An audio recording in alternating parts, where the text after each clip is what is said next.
I'm Dan Fitzpatrick at StockMarketMentor.com and OptionMarketMentor.com on Thursday, December 13th.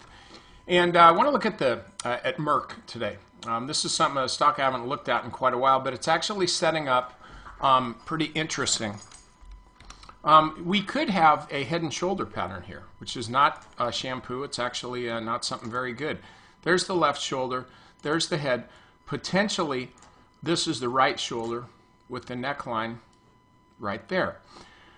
So we could certainly see that. We haven't seen it yet, but here's the issue. What I'm basically talking about is how tough these stocks can be to trade.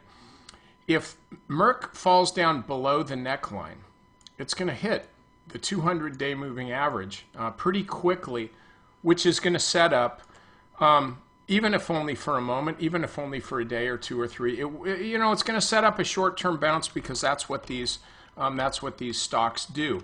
Dow stocks tend to trade pretty technically. So what my suggestion on this is, I wouldn't buy it. Absolutely don't buy it here. No way I'm going to buy this stock. But if it does fall down to test this neckline, I actually think you can make a low-risk entry to the long side. You can make a low-risk entry as long as you keep your stop just a little bit below the 200-day moving average. And what you're doing is you're anticipating a bounce off of this 200-day moving average and then some kind of a rally. Not going to be a real big move, not a high magnitude move. Merck's already made a pretty decent run this year. Not great, but it's been okay. But you want to wait for the bounce.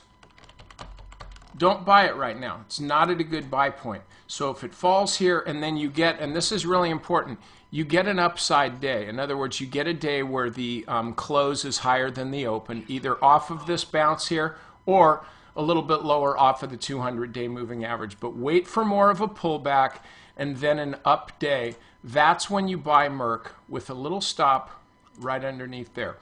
Okay, that's it. Now, members, get over to the strategy session. I've got about 7 or 8 stocks that are really looking pretty juicy right about now.